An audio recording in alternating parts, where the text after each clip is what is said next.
Well, good evening, ladies and gentlemen. Welcome again to one of the external lectures of the Centre for English Identity and Politics. Our regular attenders will know that this year we have two themes running through our events.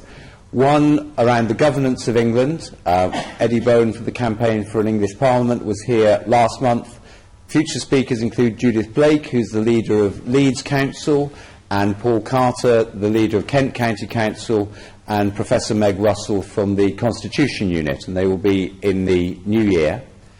The second strand that we've been looking at is diverse England, what Englishness means in a very diverse country, a diverse nation. Trevor Phillips kicked that off brilliantly a couple of months ago. Tonight's speaker will take that forward, and we have a seminar looking at these issues, a day-long seminar which will take place towards the end of March. So all of these events will be advertised on the website, and we'll be writing in touch with you. If you haven't somewhere through the process, let us have your email address and we'll keep you in touch. We're engaging students in our work. We have at the moment a group of performing arts students taking the form of the traditional English mummers play, which was very anti-Islamic and very anti-Semitic when it's evolved, to try to subvert it and turn it into a piece of drama to prompt ideas about modern Englishness. And we have events management students running a conference for St George's Day event organisers, and also another group of students running an English festival for the university. It looks suspiciously like a beer festival to me, but maybe that's appropriate. But again, it's a packed programme for the centre. And tonight's speaker is a really wonderful guest for us to have. She describes, this is where you find out, by the way, if Wikipedia is accurate or not. And speaking as somebody who was once described on Wikipedia as having run a mile in under 4 minutes in my youth, which there's no truth whatsoever. I'm a bit nervous about reading out what Wikipedia now says. You will know Yasmin Alibhai Brown as a journalist and commentator. She, it says in Wikipedia, has described herself as a lefty, liberal, anti-racist, feminist, Shia Muslim, Pakistani, and a very responsible person. She's a regular columnist for The Independent. She commentates on many issues, including immigration, diversity and multiculturalism. She's the founder member of British Muslims for Secular Democracy. Born in Uganda and educated there before leaving for Britain just before Idi Amin expelled the Uganda nations. Yasmin studied at Oxford and then, having worked as a teacher, became a journalist, starting with the New Statesman. In addition to The Independent, she's also written for The Guardian, The Standard, The Observer, The New York Times, The Time magazine, Newsweek and The Daily Mail, and has won numerous awards for her journalism, including the George Orwell Prize for Political Journalism in 2002. She was awarded the OBE in 2001, only to return it a couple of years later, amongst other things, in protest at the Iraq War. Yasmin, you're very welcome. Thank you very much indeed for coming here this evening.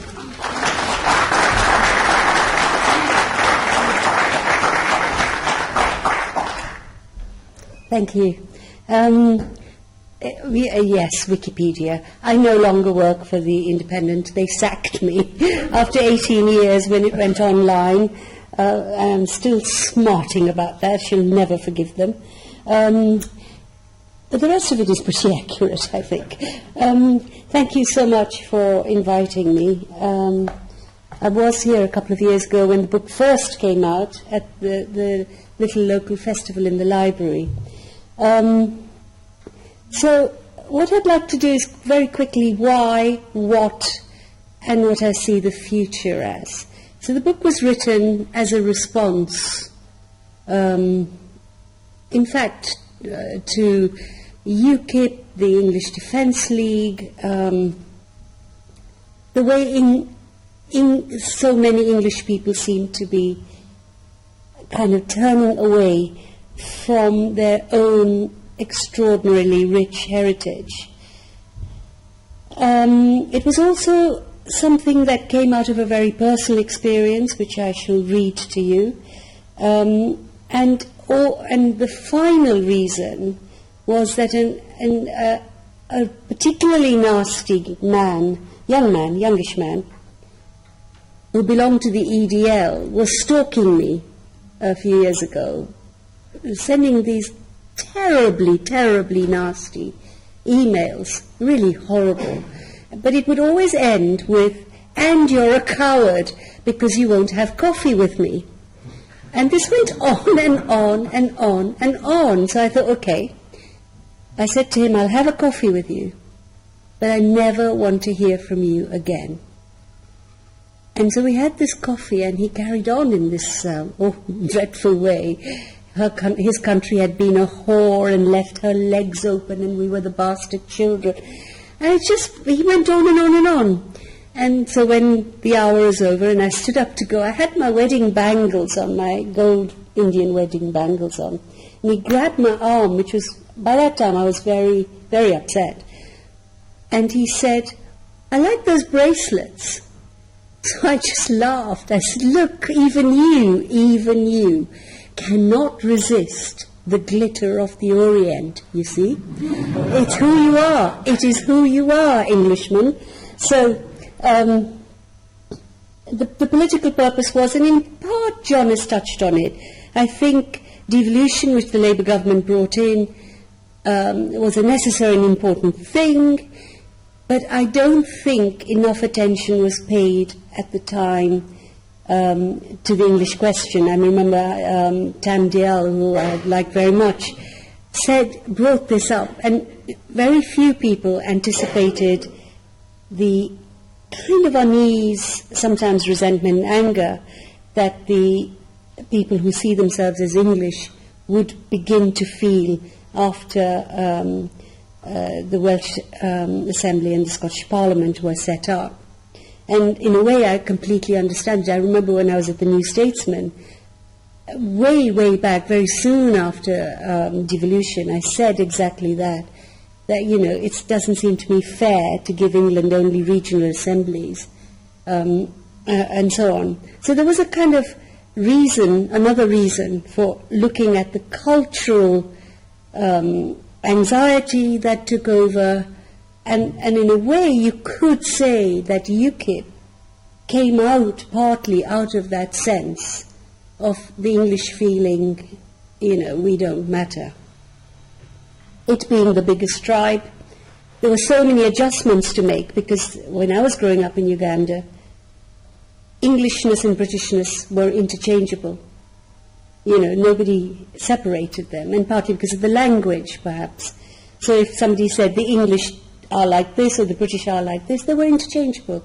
And then to divorce the two was a difficult thing. But the personal reason was probably the most important. My parents are buried in Brookwood Cemetery, which is in Woking, Surrey. You couldn't get more English than that. The oak trees, the bluebells, the landscape of English landscape painters, and so on. And there they are. And why are they buried there? They're buried there because as a particular group, I belong to a particular Shia sect. We are called Ismailis, and we're modernist, evolutionary. Men and women pray together, women lead the prayers, the great emphasis on education. And so we are not admitted into the main Muslim graveyards. I give you that background. Can I just read this then? I was in Brookwood Cemetery when the first thoughts of this book began to form. My parents are interred there. Blood in the soil has made the grounds lush and fecund. The vast burial ground is a place of abiding loveliness, with big redwood trees and still dappled glades that shelter in spring snowdrops and bluebells. Nature garlands Albion while the birds sing in praise. I'm in the enclosure reserved for us Shia Ismaili Muslims. Ismailism is a minority Muslim sect. Our men, as I've said, they pray together. For literalist Muslims, Ismailism is an abomination. They shun us and keep our dead out of their graveyards. In contrast, Christian England lets in our dear departed. Bodies of Ismailis in plain white sheets and simple coffins are gently lowered into graves dug in Brookwood.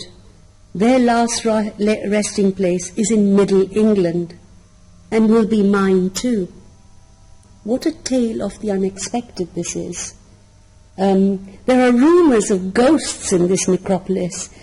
Shapes are seen in the green mist, and strange babble is heard. Maybe restless phantoms, indigenous and immigrant, are speaking in a new composite tongue, a patois, as they moan and yearn for peace.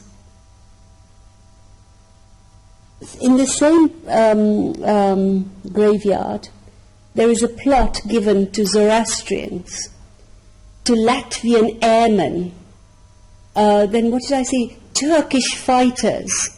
And originally, during the First World War, a beautiful little Muslim plot was created for Muslim fighters in the First World War. It's a mosaic of the dead.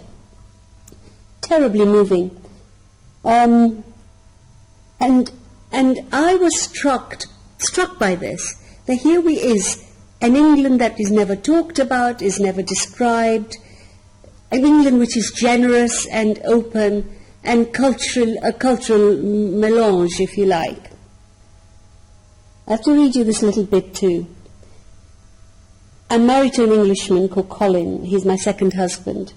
And when I introduced my mother Jenna to Colin first, 26 years ago, Colin, who unwisely wore a hoop earring and a bright lipstick pink shirt, she had stern words with me in Kutchi, my home language. "Look at him," she said, "long hair, dressing like a girl. Your first husband was one of us and he betrayed you. You think this man will look after you and your son? The English are very nice people," she said, "best in the world. But they don't understand family at all, huh? Maybe only at Christmas. Give presents but no real care." Now, 5 years before her death, Jenna made out a list of who should get her precious bits of jewellery. She had only a few bits. My English husband was to get a small diamond stud. She had lost the other. And in her last days in hospital, she instructed me to make sure Colin was one of her pallbearers. He's more than my own son. He showed me so many places I never saw before in this beautiful country. This was her asking the impossible. Ours is a very secretive faith because we're persecuted the world over. Funerals are intensely private and restricted to believers. I had to persuade the elders to let Colin be part of all the prayers and rituals. And after secret meetings, they agreed. So the Englishman my mother so mistrusted helped to lay her down in Brookwood and wept. And that was the moment when I decided I had to tell this story. And what a story it is. What a story it is. The most striking thing about, you start at the beginning. I interviewed a lot of people for this book, including Neil McGregor at the British Museum when he was still there, and Jeremy Paxman, and also to Simon Sharma, to explore this English identity and why it was so porous. 94% of us migrants live in England, choose to live in England, not only London anymore, across England. Why is that? What is it about England that, in spite of it being quite a tough place to live, most of us would no longer live anywhere else?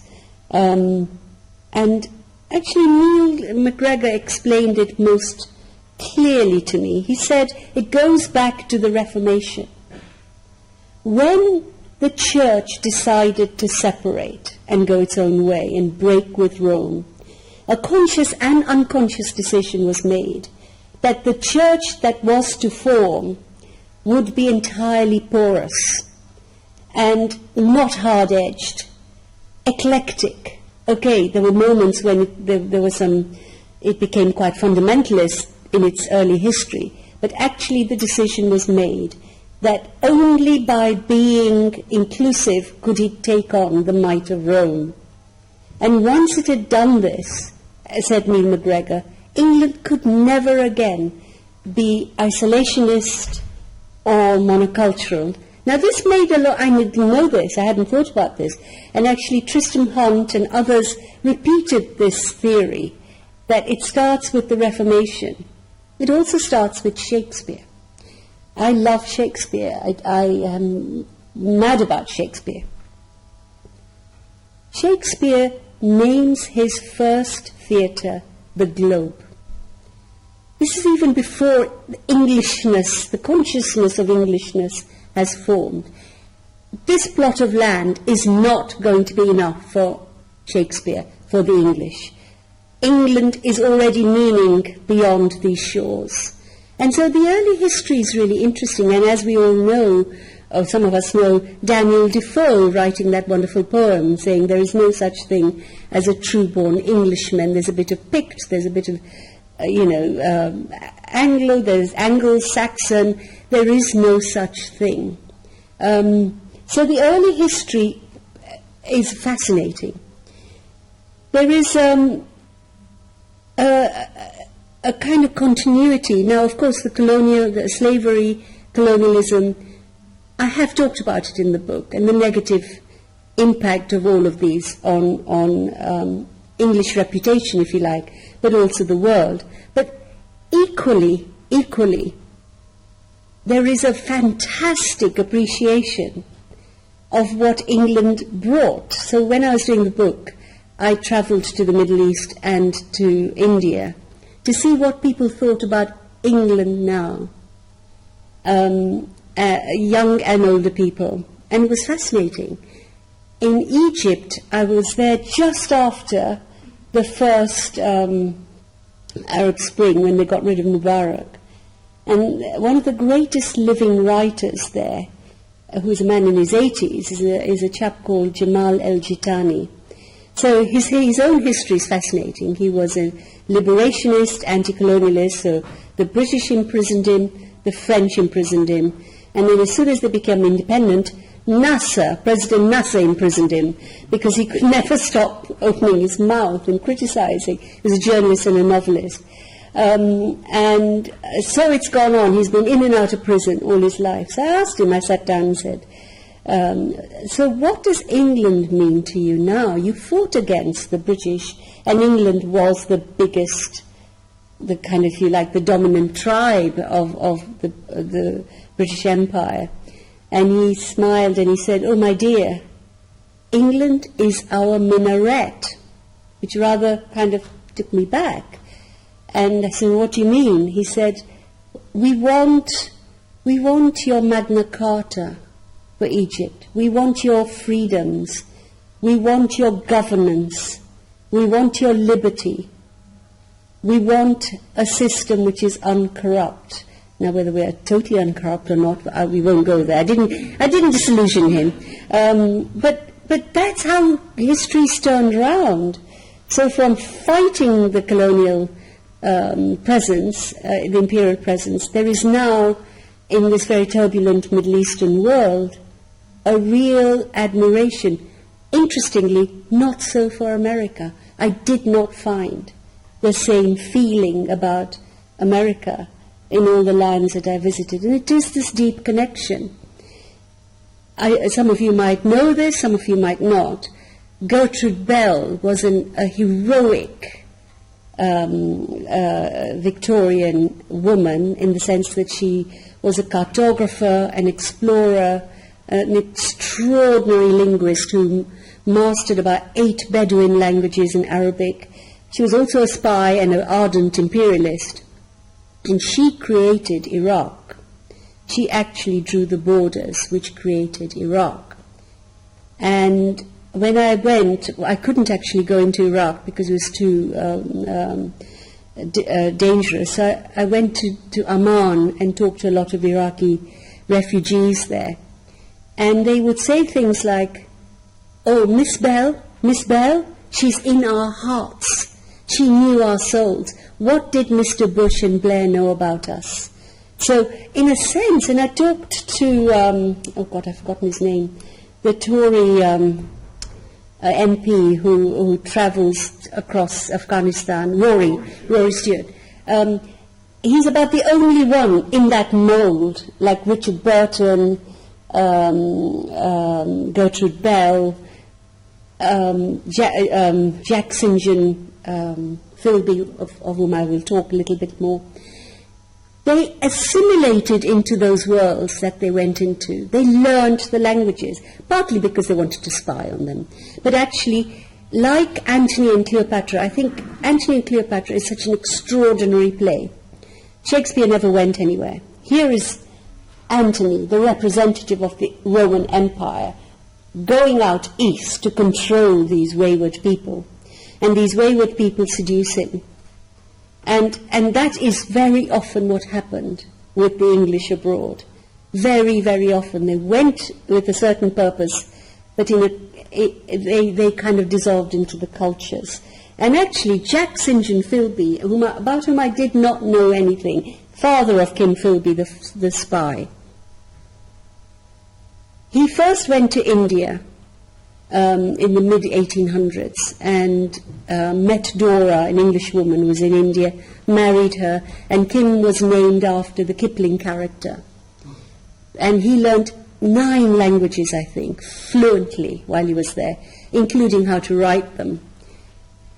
And then but his heart was, as so many Englanders, their heart was in the desert. They loved the idea of the desert. So off he goes to Arabia, befriends Ibn Saud. And, if we want to blame anybody for the most evil empire in the world today, which is Saudi Arabia, we have to blame him. He befriends Ibn Saud, helps create Saudi Arabia, converts to Islam, becomes Abdullah. So suddenly you begin to understand why Kim was the way he was. And then writes these books on how the future has to be with Wahhabi Islam, the curse of our times, actually. So there are these and Gertrude Bell, incidentally, killed herself. When her time was up in Iraq, she couldn't bear to come home. And there are some wonderful letters in my book, which she wrote home about her feelings about Iraq. But even long before this period, there were the Shirley brothers. I don't know if anybody in this room has ever heard of the Shirley brothers of the 16th century, early 16th century. 3 brothers from Sussex took off, went to Persia. One of them then came back, I think, but the other 2 became central to the court of the Shah of Persia. They trained his armies. They became his ambassadors in Rome and Europe. There are amazing paintings of them with their wives. And actually some incredible plays were written about the courts, the court of the Shah, and these Englishmen who had become more Persian than Persians, and were the most trusted people in the court. So what I'm suggesting is that Othello and Antony and Cleopatra are both remarkable plays which describe this Englandness, if you like, the Englandness that is easily seduced by the East. And then Othello, who is both the prize of the adventures abroad and the price that is paid, because he then comes back. He comes back in, the flows are out and then the flows are in. And the story then expands into, if you look at science, if you look at architecture. I was just saying to John, I never knew that when Christopher Wren built St. Paul's Cathedral, again, my mother used to say, whenever I took her out for a little drive, she said, it looks just like a mosque. And I'd say, don't be silly, Mom, it's a church. And now, what do I find when I was researching the book? That Christopher Wren's son, when he wrote a biography about his father, said the architect described St. Paul's as a building in the Indo-Saracenic style. So actually, my mother was right. There's also the science story. Now, one other reason for writing this book was to tell young, angry Muslims who have two fixations in their head. One is they've hated us since the Crusades, and the second one is Edward Said and his book on Orientalism, which was an important book, but it kind of fixed everything. It fixed a history, a complicated history. And in his view, almost everything that Europeans did in the Arab world was exploitative. Well, that's just not true. If you look at the paintings of the Englishmen in Arabia, Frederick Lewis and several others, they are poignant paintings. They're all dressed up as Arabs and then painted themselves. If you look at Frederick Lewis's paintings of the interiors of Egyptian homes, they are real acts of love. And when you go to Egypt now or to the Middle East, they love these pictures because that world is gone. And nobody captured it but the English painters. So the story was always more complicated and much more exciting. And I say to the young, hot-headed Muslims, listen, there was no crusade during the time of Elizabeth I. None at all. She was enamored of the Ottoman Empire, partly because she wanted to get at the Catholic country, Spain in particular. So she plotted, but she also loved their culture. So when their oligarchs came over, she had them painted on horseback in Hyde Park. She had plays organized for them, and they were housed, many of them were housed in the home of the mayor of the City of London. And he gave them a halal corner so they could slaughter their beasts. Can you imagine that? In the heart of the City of London, establishment London, these gorgeous, arrogant, strange creatures stayed there forever. You know, they didn't just come for a weekend. They stayed for a long time because they had such a good time, and English women threw themselves at them, and it was rather exciting. Elizabeth copied their fashions, and she was so close to them that the Pope denounced her and said, this queen is too fond of the infidels. So what I'm saying in this book, really, is that history is never black and white. It just isn't. And I would say shades of grey, but unfortunately I hate that woman and hate that book. But that's what I mean, that there are so many shades that one can pick up if one looks for them. I'll give you a couple more examples. Immigration, okay, which is very hurtful at the moment for some of us. When I went to my father's funeral in 1970, my father came here a couple of years earlier in Brookwood. I remember I was with my cousin and I paid the taxi driver, and he threw the money into my face and said, fuck off, Paki, we don't want you here. 44 years later, no more than that, this year, just 3 months ago, I tried to get a black cab in West Hampstead. I was going to Willesden Library. And he put down his window and said, where do you want to go? I said, I want to go to Willesden Library. He said, don't know where that is, not taking foreigners tonight. This was a black cab, which is breaking a regulation. So times are bad. But the way I think we have to think about it is it's always been thus. There's always been this reaction, and then it changes. So when the Huguenots came in the 17th century, exiles, religious exiles, mainly from France, they were hated, their businesses were burnt down, plays were written about, these foreigners are taking the jobs of true-born Englishmen. And there was a very interesting example. The king wanted to give them full rights in that once they were here, they would be treated like everybody else who was born here.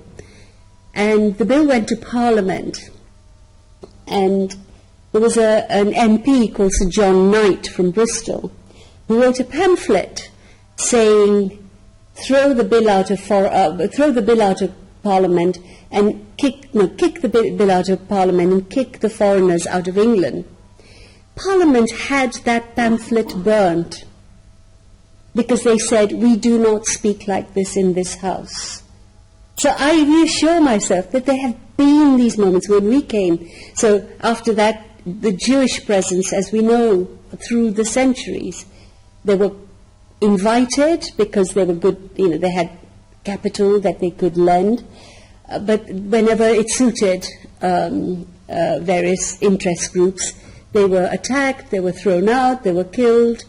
When we came in the 1970, oh my goodness, they love Ugandan nations now. Even Nigel Farage told me, oh, we like you people. I said, well, you didn't when we came. Enoch Powell was in his prime, and it was just awful coming in. But now, it seems to me, except for me, all my compatriots made a vast amount of money, and so all the political parties just love them. But it's that cycle. Huguenots helped to set up the Bank of England, became very successful. We know about the Jewish story, the Chinese story, and so on. Some poping, when Afro-Caribbeans came, they were English in all but colour. They were Christians. They knew everything there was to know about English history, English literature. They spoke the language. But they had just as hard a time until the next wave. So I'm imagining very soon the Poles will become the most favoured immigrants, and then there'll be somebody else too. But it is a fascinating story. It's almost a rite of passage. And how many people stand up to that? That's what I think has gone missing at the moment. We had extraordinary people across the political spectrum. Ted Heath. If you ask me who my favourite politician ever is, it's Ted Heath, although I'm a lefty. Because he had the courage when Enoch Powell, and Enoch Powell was much more popular than Nigel Farage. Much more popular. Ted Heath sacked him from the Conservative Party after he made those ghastly speeches, which now, of course, you hear more or less all the time. But there's the cultural aspect as well, which is so fascinating. The first takeaway in this Indian takeaway in Britain was started by an English woman in the 17-something, I can't remember the exact date. She was this intrepid English woman, adventuress, who took off on a boat to India because she wanted to travel. What was her name? Hannah Glass? I think her name was Hannah Glass. And then got caught up in the Anglo-French war in India, and then got caught up in the war with Tipu Sultan in Mysore, and was captured and imprisoned in Mysore. So she learnt the language and she learnt to cook. And they were so impressed they let her go. So and she also had an encounter with a tiger, apparently. She was quite a somebody. Came back here, and in Marylebone opened a little takeaway, because there were already East India Company men who had returned and couldn't bear bland food. So she would make these pots of curry and rice, and gentlemen would send their carriages to pick up the first takeaway in this country. I've talked about the art, science. And this really, when I tell young Muslims this, it really affects them, actually. When the Royal Society was set up in the 17th century, it was mainly English scientists like Boyle and so on, with a few, there was a Hungarian and a German, the original rational post-Enlightenment scientists. The English scientists in this group learnt deep Arabic, both to speak and to read, because they wanted to read the texts of the 8th and 9th century early astronomers, physicists, optical sciences in the Muslim world. We had this amazing golden age. I don't know where it's gone, but they did not trust the Latin translators. And the Archbishop Laud and Charles, I can't remember which Charles it was, sent emissaries to the Middle East, to Aleppo mainly, which is destroyed now, to buy manuscripts, buy scientific manuscripts and bring them back. And if you go to the Royal Society Library, you can actually see these amazing books. And in the frontispiece, I took a group of young Muslims there.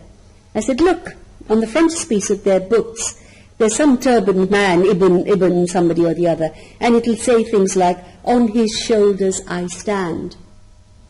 So the relationship was not one of enmity, and even when it was pretty horrendous, like, when the traders first went to Aleppo and on the Silk Route, some of the Christian churches here got very exercised that they would never return. They would be spoiled, and they would forget their faith and Christ and so on. So these they started sending men out to Syria and Iraq to make sure they stayed Christian.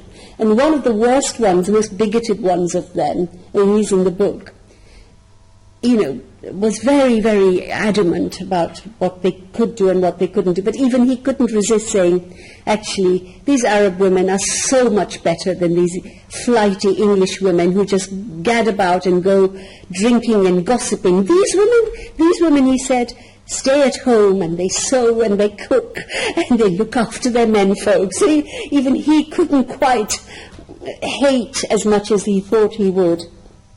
There are so many extraordinary stories, and I'll end with just the most remarkable one. There were several English slaves. It's simply not true that the English were never enslaved. And it's thanks to Linda Colley, who first wrote Captives about 10 years ago, the first book which examined the history of English slaves. And they were taken from Devon, Dorset, Cornwall, by Barbary pirates, by Ottoman navy, greedy navy men and women, and taken to the north of Africa, to Istanbul, and various places. Eventually the king sent an ambassador with a pocket full of cash to get them back. And more than half of them said, no thanks, having a really good time. I think we'll stay. And so I'm sure if you did a DNA of people living in Algiers and parts of Tunisia, there is English blood over there, and certainly in Turkey, in the Ottoman capital, where the most powerful eunuch of his day was a man called Hassan Aga, who came from Great Yarmouth. I end on that. Very good.